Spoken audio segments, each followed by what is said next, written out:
Hello and good morning. Good morning, Vietnam! Welcome to Let's Talk About Us. I'm Zach, and today we are covering a story that the right side of the news did not want to cover, either because it doesn't interest them, it doesn't align with their agenda, or they thought it was nothing. We'll find out shortly. This is from Associated Press. Associated Press has 2 lean left ratings as well as a central rating, a very high factuality rating as well as a high factuality rating. It is also independently owned. A point of note, this is the first time I've ever seen a news source on ground news get a very high factuality rating, so good job, Associated Press. It's good job. AI could help scale humanitarian responses, but it could also have big downsides.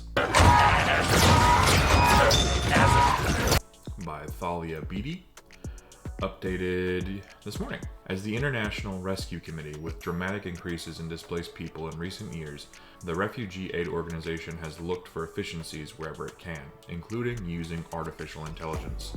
Bad idea. This is a bad idea. Since 2015, the IRC has invested in Signpost, a portfolio of mobile apps and social media channels that answer questions in different languages for people in dangerous situations. The Signpost project, which includes many other organizations, has reached 18 million people so far, but IRC wants to significantly increase its reach by using AI tools. Or not, you could just... Conflict, climate emergencies, and economic hardship have driven up demand for humanitarian assistance, with more than 117 million people forcibly displaced in 2024, according to the United Nations Refugee Agency. As humanitarian organizations encounter more people in need, they are also facing enormous funding shortfalls. The turn to artificial intelligence technologies is in part driven by this massive gap between needs and resources.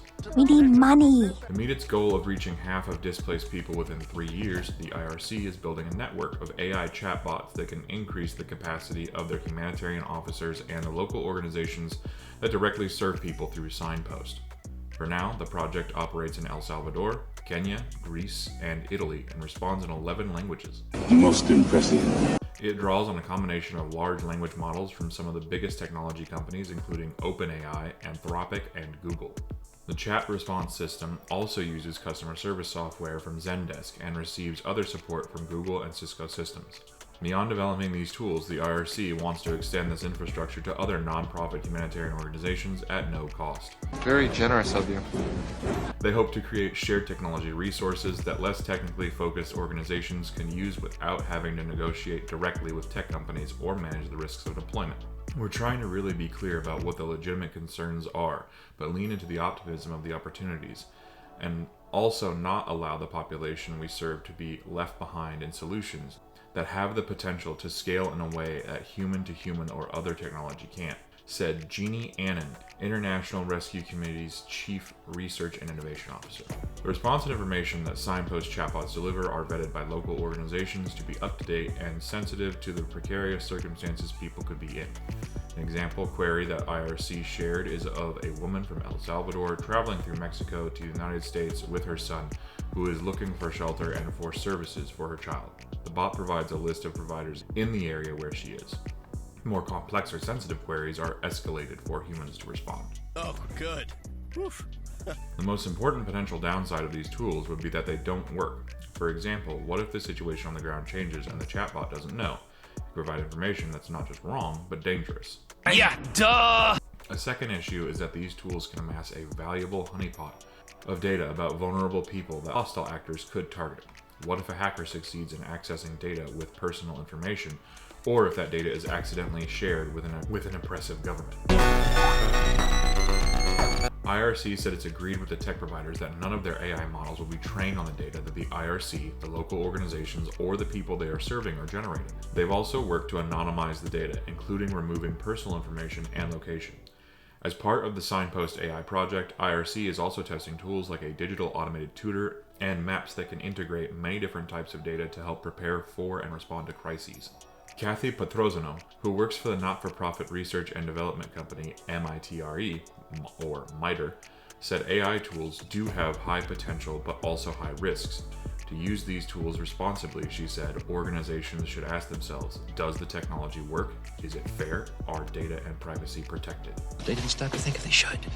She also organized that organizations need to convene a range of people to help govern and design the initiative, not just technical experts, but people with deep knowledge of the context, legal experts, and representatives from the groups that will use the tools. There are many good models sitting in the AI graveyard, she said, because they weren't worked out in conjunction with and collaboration with the user community. Graveyard.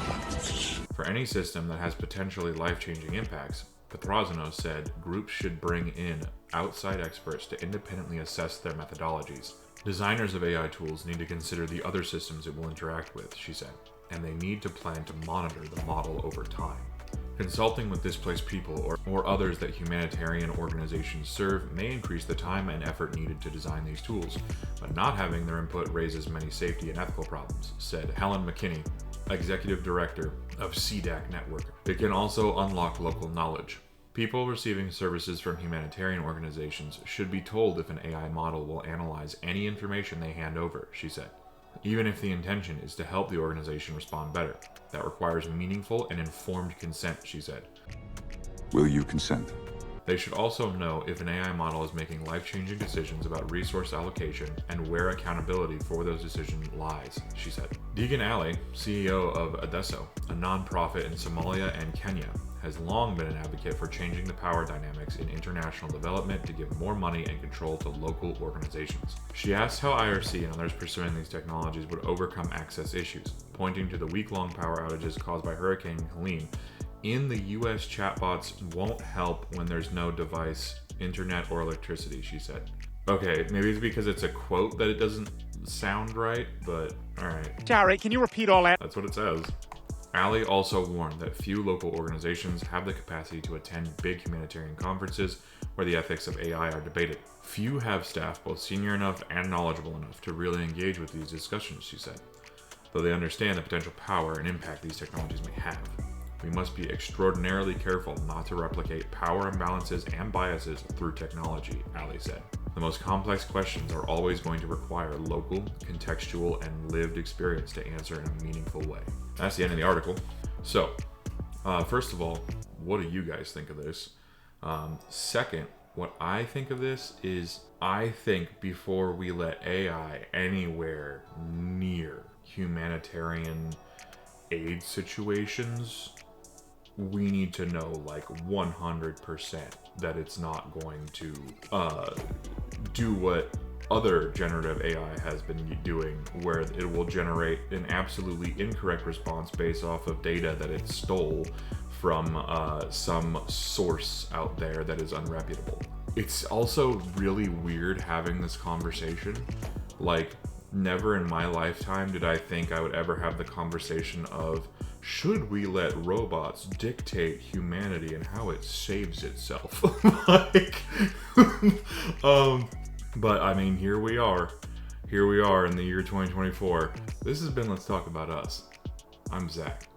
And you all try to have a good rest of your day. Enjoy your Thursday. And stay classy. I'll see you tomorrow. Bye. See you tomorrow.